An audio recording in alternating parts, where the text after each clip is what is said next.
Kag sa number 1, public hearing sa Negros Occidental GMO Regulatory Ordinance nga ginaduso ang ginpatigayon kainis ang aga. Grupo nga nagapamatok sa GMO ang ginapasubmit sa ilang position paper. Pero pila sa ilang nagapati nga kumbinsido na ang mga proponent sang ordinansa nga ipasar ini. Yaring report. Napuno ang session hall sa sangguniang panlalawigan sa Negros Occidental sa mga stakeholders sa nagapabor sa GMO Regulatory Ordinance kag sa mga nagapamatok sini. Si Provincial Administrator Rayfrando Diaz nga nagatiglawas ang Executive Department ang nagpatpat sang rason kung nga kinahanglan ang ordinansa. Isa na diri amo ang food security. Paagi sini matugutan ang production sang GMO feeds para sa livestock. Dugang pa niya, padayon ang suporta sa organic farming pero dapat manhatagan sang ligwa ang mga farmers nga may preference sa non-organic. Ang aton organic movement, padayon na iya. Pero hindi naman pagtapakan ang iban nga industriya. Kung ginpaaway talang to ang aton nga mga manok baboy, kag manok-manok, kag aton nga mga kapihan ng restaurant sa una. Wa ito sa industriya, please. Tanan maginamong. Nagpresent man si Reynante Ordonio nga isa ka scientist sa Department of Agriculture Philippine Rice Research Institute. Iyagin sila nga may mga ahensya sa gobyerno nga nagatutok sa GMO lakip ng safety sini. Iya man ginpatpat ang papel sang GMO kag ang importansya. Sarang suno sa iya mag-coexist ang GMO kag organic agriculture.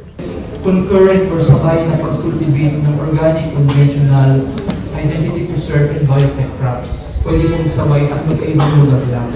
Meron naman po tayong Organic Agriculture Act, naka-specify din po doon na kung ano po yung dapat na gawin. So, grounded in consumer preference and farmer choice. Yun po yung keyword na naman po ulit. Yung choice po, na sana magkaroon din po tayo ng choice.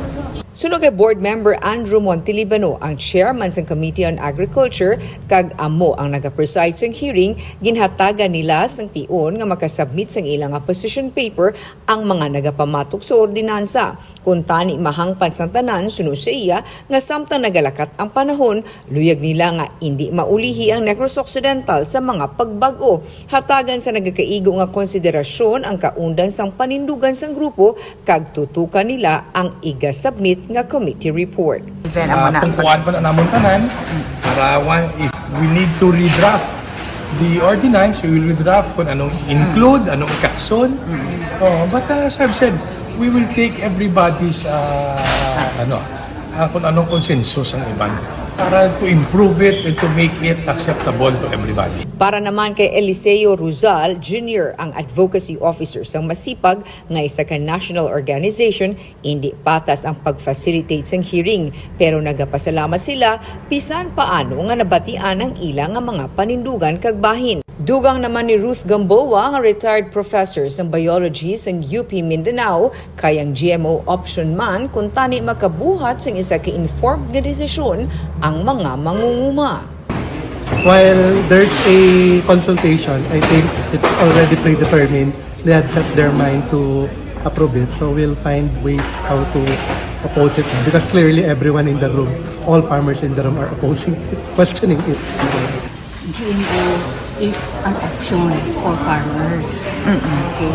So kung may option, that means we would like the farmers to do a decision, to get to a decision that is informed, duly informed. Suno kay Montelibano, ginakilala niya ang sentimiento nila angot sa isang pagpatigayon sa hearing, pero hulaton sa gihapon ng ilang suggestion para ma-harmonize ang ordinansa para man sa tanan. Sa pihak na bahin, isa ka anti-GMO protest ang ginpatigayon sa kapitolyo sininga hapon.